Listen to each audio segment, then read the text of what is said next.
Hello, everyone, and welcome to another edition of Connecting with Kim. We're so glad that you joined us today on Tampa Bay Arts and Education Network for another fun show which shares with you information that you need to live your best life in our corner of paradise. And I want to take a moment at the top of the show before I introduce my guest to give a special shout out to one of my newest sponsors. The Spring of Tampa Bay is providing my on-air wardrobe, and I am so extremely grateful to them and so happy for the association with them. If you're not familiar with the Spring of Tampa Bay, they provide safe spaces and services to survivors of domestic violence, both adults and children. And they run two boutiques. They run a thrift store on North Willow, and they run the boutique at Swan and Henderson. And they're going to provide my on-air wardrobe. And if you like what I'm wearing, and this includes everything, the rings, the necklace, the clothes, but not this jacket, because I've decided to keep this for myself. You can find it at their boutique. In fact, they're going to have a special rack set up that says "Worn on Connecting with Kim," and they'll have signs all over the place, and I will be featuring their clothes in every episode. So thank you to the Spring of Tampa Bay for sponsoring my on-air wardrobe. I'm extremely grateful to you, and you do great work, and if you're not familiar with this organization, make yourself familiar with this organization, because they are one of the oldest in Florida, certified, one of the largest, and they do great work. So thank you. Let me introduce my guest today. I'm so excited, and I have to tell you that this gentleman came in on short notice, and I'm very grateful for that, because things happen in life, even when you're taping shows. People, you know, something happens in their life, or they become ill, or whatever, and so you have to have a plan B. And I had a plan B, and this wonderful, beautiful gentleman stepped into the breach. And so let me introduce Pastor Alfred Johnson from Faith Action Ministry Alliance. Welcome to the show. Thank you very much. I'm so happy. I'm so happy you're here today. So we met a couple of, maybe a month or so ago at an event. Yes. And we chatted, and we have mutual friends. And they said, if you don't know Pastor Johnson, you should, and also you should have him on your show. And so I said, okay. We exchanged information. I did a little research on your website, and so he's here with us today, and he's going to, as we always do on Connecting with Kim, start off the show sharing his life journey thus far and what brings us to this point today where we're sitting down to chat. So take it away. Well, I tell you what, born and raised right here in Tampa, Florida, and my dad retired from the Air Force, so we moved about a mile off of the base. But you know what? My dad made a decision. So he was raised in a low-income area of Georgia, right outside of Macon. And my mom was raised in a low-income part of Miami, Florida. And what he determined to do when he was decided to raise the children, he wanted to raise us in a different environment. You know, where it's not densely crime-ridden or whatsoever. So we were like the first blacks to move into the area of Ballast Point, over there near the Air Force Base, really something to behold. So we were the first blacks moving. Now that was critical because it taught us to be sort of like bicultural. So in our home, we were low-income black.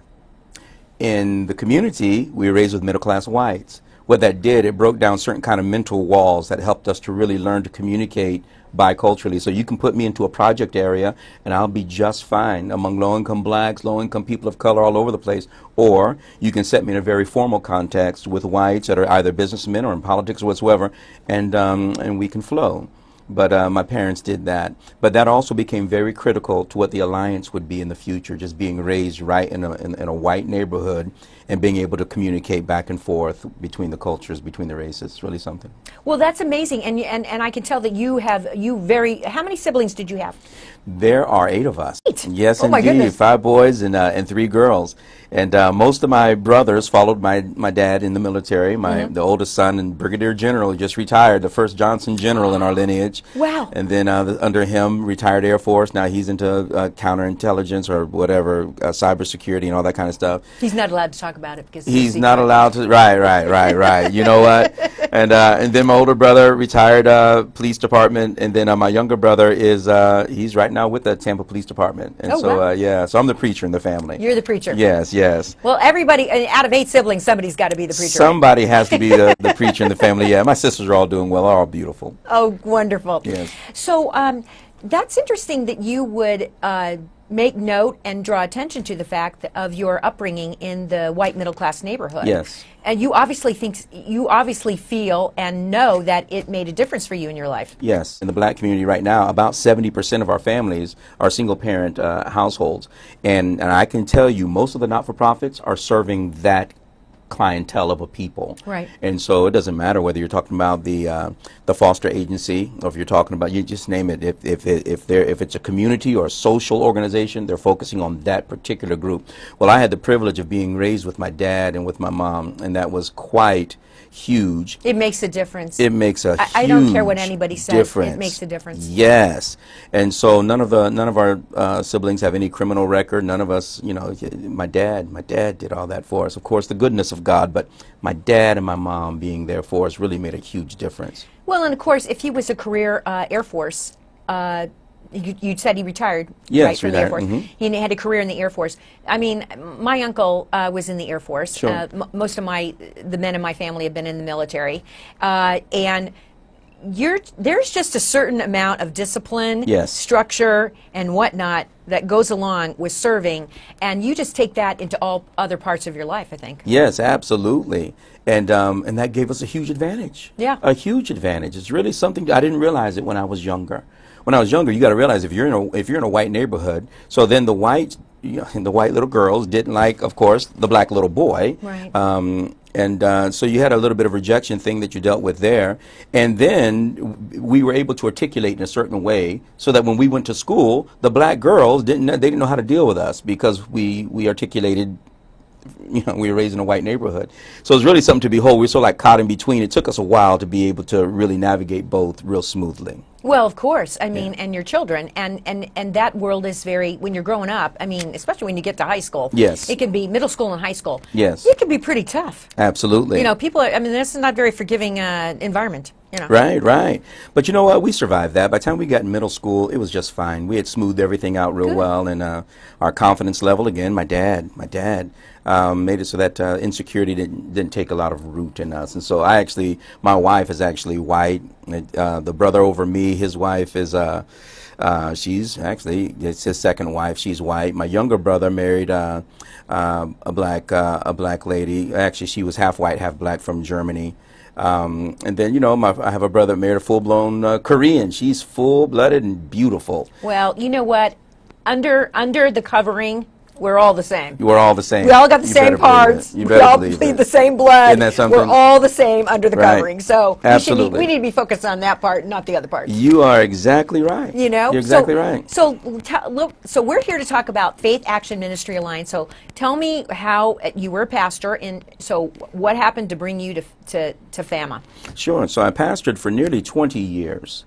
And our church focused a lot on evangelism, just really getting out into the community and helping people as much as we possibly can. Mm-hmm. And we did a bunch of things, you name it. We would send teams to nursing homes, and they'd go every week to minister to the elders there and just love on the folks. We sent teams regularly, like even into Ybor City, and we'd go out there and open air, speak to people and things of that sort. In our neighborhood, we would go to homes where people, perhaps they were in a wheelchair, and the wheelchair ramp had dilapidated over time, and we'd go and rebuild the ramp and stuff like that. We did plumbing things from people. We did a bunch of work in the community, but one thing I noticed is that no matter how much work we didn't make the kind of impact in these communities the way that we wanted to. And so that was the beginning of the idea of connecting with other community players, other pastors, not-for-profits as well as for-profits, and coming together and building a schematic, if you will, on how to reach the low-income and colored areas. But it happened at the end of pastoring, and I remember one of my pastors, one of my associate pastors, I was in prayer, and I remember telling him, something has me not content right now. The ministry was growing, the numbers were growing, it was just beautiful.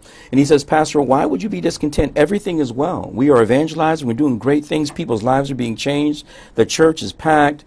I don't understand that. So you know what? There's something more, and my soul isn't at peace. And, no. Let me back up for a second. Where was this church? In East Tampa. In East Tampa. Yes, okay. All right. yes. And the entire time you were at this church in East Tampa. Well, we ended up in East Tampa. We started off in the Suitcase City area, what they called Suitcase City, up in the Fletcher area. Okay. That's where the church actually started off. Okay. We ended the last many years in that East Tampa, in that Ybor City area, Great. North Ybor, and so. Okay. So you were feeling some disquiet in your soul. Yes. You were feeling that there was something more for you. Absolutely. That even though you had a successful and you enjoyed your ministry, Absolutely. and being a pastor and your church, you just felt there was something more out there for you to do. Yes, that we weren't. God's calling you. Yes, we weren't reaching the community as effectively as I had wanted. And, and so from that point on, we began to relate with the local churches that were around us and began to build relations. And so I would literally we would dismiss our church from our location on a Sunday morning, take the entire congregation and just load up one of the other local ministries, just pack it out to bless them and to meet the pastor and to endear ourselves to them and begin to just cooperate as much as we could with them. So the 16 churches that were in that part of of Ybor, we went to every one of them to meet those pastors on those same terms and just try to develop some kind of rapport for reaching out into the community. That's where the concept of the alliance began. That's where we began to develop that, is by working with the local churches and little by little seeing if we can move things forward. Well, let's talk about what does the Faith Action Ministry Alliance do. We need to start at the basics and work from there because, there's people out there in audience and listener land who probably said, I've never heard of this before. Mm-hmm. And you need to know. Well, number one, the Alliance deals almost specifically with the low-income areas, and it's for a reason. Again, if you're dealing with families that are just disjointed, if you don't have the father there, it's a tough go. So if the church or people of goodwill are going to have a major impact, it's not going to happen just by what I call a benevolence kind of outreach, where you go and you set up like a food cart area where you serve people food for a couple of hours and then you leave, or if you do a clothing setup, or even a back-to-school bash where you go in for the moment, you give out good things, you comfort the people, but then you go home. Right. Well, that's okay if it's conjoined with something more regular. If not, that would be the same as watering a garden for a good little period of time and then leaving for a couple of months. And just thinking, okay, well, it'll grow. Absolutely. The roses are going to grow. All these other petals are going to grow. But the weeds are going to grow. Yeah, the weeds are going to grow more too. than anything else because it needs the direct kind of attention. And so we realized that we were going to have to do something different. Also, we considered the other, what I call a triage ministry. These are beautiful ones. You have Metropolitan Ministries, you have Salvation Army, you have Pace Center for Girls, you have the Grace. But what they end up doing, they're brick and mortar. So people who are injured mentally and physically, emotionally, spiritually in the low-income environment, they end up being, they filter out into one of those different kind of ministries. The problem with that is when they're done with those, they have to be released somewhere. And you're not going to be released into a more affluent North Tampa area. You're going to end up going right back into the same war zone that you came out of. Exactly. And if we're not entrenched there to begin to work changes systemically from within those communities, then there's no hope. Those people are going to go right back to the same people that they were with before. The children are going to hang around the people that they hung around with before, and you're going to get the same outcomes. So what we determined to do is have a different evangelistic approach or community working approach, and it was to do things more systemically. So the first thing we did was we did a door-to-door survey in this area of East Tampa called Grant Park, and it allowed us to know the felt needs of the community. That survey informed us of different outreaches or services that we could provide and relate with the families and provide the mentoring that was necessary. I think that was a really good idea. If you're just joining us right now and connecting with Kim, my guest in the chair is Pastor Alfred Johnson, who is from the Faith Action Ministry Alliance, and we're talking about what they are doing that is different from, there are many people out there doing good works. We're not taking anything away from that, but we're talking about what they're doing and how it's different from what others are doing, and we are talking about systemic change. Yes, absolutely. And so one of the first things we noticed from the surveys that the parents were concerned that their children were falling through academic gaps in the local public schools. Now let me say this to the public schools and to the public out there. Those people are really working hard. The principals are working hard.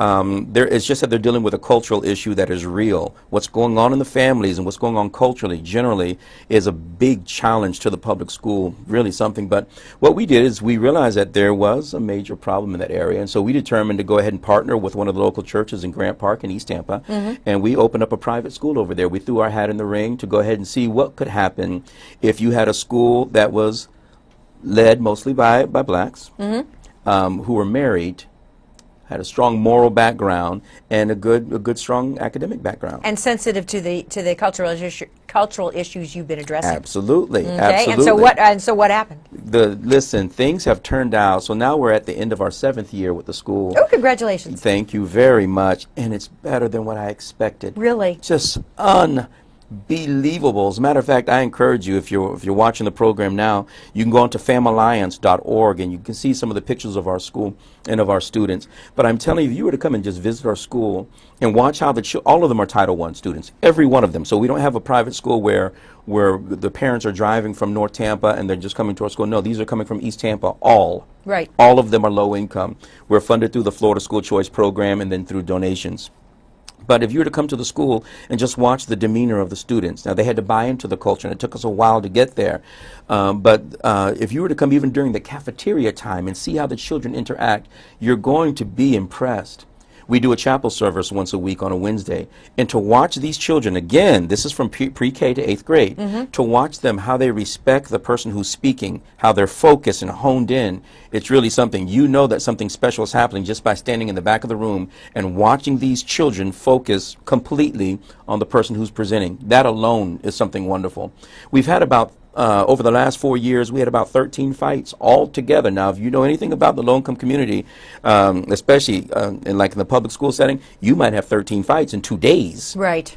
You know, and so we've had that in collective in the last 4 years. Okay. And so we're watching that happen. Academically, we all have to, the private schools who receive these state funds, we have to do an assessment every year so that we're compared with other schools throughout the country. Would this be like, so when you say private, would it also fall in the category of charter school? Would it be considered charter school? It would be, it's private. It'd be it's private. The charter schools are actually more like privately owned public schools. Okay, gotcha. Some of the same, they're under some of the same. I'm just trying to understand the nomenclature and what the difference might be. Understood. Now, the charter schools are typically under the same rules, if you will, as it concerns how the school is run. Okay. But the private schools, we have a little bit of latitude in what we're able to do. Now, but you still have to be assessed, and that's what you were talking about. Absolutely, absolutely. But the faith is a very big part of helping the low-income black. I'm telling you, without it, I don't think that there's going to be much hope.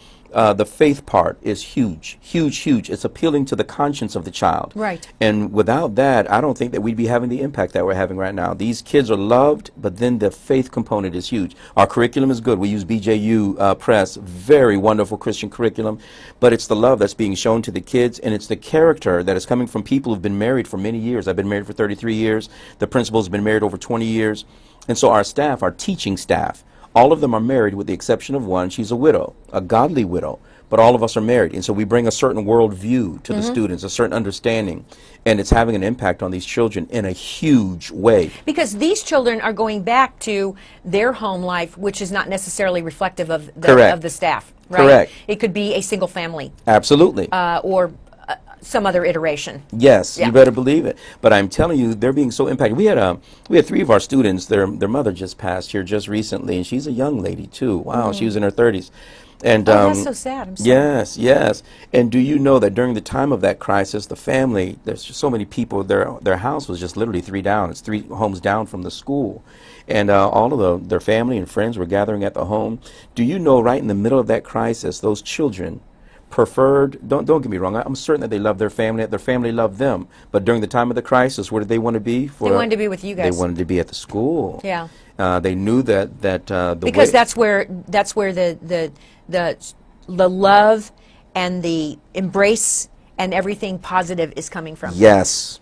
And so when the father reflected on that, he came to our school and just in tears. Of course, he's hurting all the way around. Right. But when he reflected on how the children preferred to come and be at the school than to even just go away, get with him and just go away somewhere to a park or enjoy maybe, maybe the water park, whatever. No, they wanted to come and be at the school.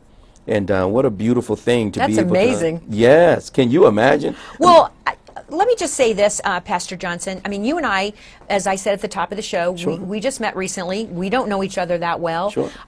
We have mutual friends, and they said to me, "You need to talk to this guy. You need to have this guy on your show. He needs to share his message." And I have to say, I am a little bit, I'm happy and a little bit gobsmacked because you are addressing issues that in a very forthright way, Yes. which I think is refreshing and wonderful and the way it should be. Yes. We should not shy away from these topics. We should face them head on. Yes. Because there is no way to change anything if we don't face them head on. You are exactly right. And that's what we do over there, and that's what we do in the school, and that happens 5 days a week. Now the summer, they have a 6-week free summer course that we put in, and that's very important because Oh, I bet. if they're at home over the entire summer period, either on the computers or hanging around with some of the guys, they could lose a bit of what was invested during the school year. So we keep them over the summer as well. So we partner with other agencies to provide that. So that's beautiful. So that's what happens on the school level. But then we partner with other agencies to do other things in the community as well. Okay. So you name it, from community cleanups to, let's imagine, remember the survey that I used to start Yes. the school? Yes. The survey also has another series of benign questions that allow us to know the felt need of that family. Then we connect a Christian professional to that felt need. So let's imagine. Like what? Give me an example. Yeah, so let's imagine there was a family who had one of their children dealing with legal issues. So they haven't been adjudicated yet. They haven't gone to court, and then the judge ruled. But they need somebody that really feels them, and somebody's going to take their interest strongly. Well, there are partners within the Alliance that are willing to offer pro bono counseling to the individual and to their family. So we will take that survey. We will identify these families that need legal counseling, and then we will provide the legal counseling. But the counseling is not just for that particular issue. The goal is to mentor the family. It's just that the issue that opens the door so that we can have a long-term relationship with them was legal. The goal is to create long-term mentoring platforms. Walk with them. Yes. Every day. Long-term, yes. In every way. Yes. So not a quick, Not a quick fix. There you go. There is no quick fix. There is no quick Not for the fix. kind of systemic problems you're trying to address. Yes. There is no quick fix. Correct. And we need to stop believing that there's a quick fix. Correct. Because there is no quick fix. You're exactly right. As a matter of fact, we may not even, like right now we're having to protest a bunch of stuff that's happening politically. I happen to be a political conservative. I really am. I'm Don't listen, apologize. I don't apologize about Nothing to apologize for. And but most of the time, like the conservatives, they are now in battle. They're now in the resistance mode. Well, that might work a little bit politically, but socially the resistance mode won't do it. You either get out here and you serve these people and do it regular and systemically. Just regular, do it systemically and systematically. If you'll do that approach, that's our best hope for long-term cures. And most of our partners are white. And they come to a low-income black neighborhood and they're thinking, are these people going to really receive me? And I'm telling you, what you're seeing on the media, these folks are not telling the truth. They're distorting a whole lot of stuff. No, the black community, at least where I'm working, they love it. We just did a cleanup even, just a cleanup. By the way, we picked up 1.6 tons of garbage, really something to behold. Well, mostly whites were with us. And the neighborhood, when the neighbors see them in the community, because these are new people in the community, they see us in our yellow vests, and they'll talk to them. No, they're excited. When we do the surveys, well, most of the people that are doing the surveys, which is door to door, by the way, whites. And the blacks that are in the homes, the Spanish that are in the home, are excited. They don't care. They have they're not concerned about whether it's white or Spanish or black coming to their door. Why should we be? Why should you're exactly right. But my point is that there's some caring people out there on both sides, and boy, if we can just get over the heat that's coming through the media, we could see some special things take place. But that's just one right there, the criminal issue.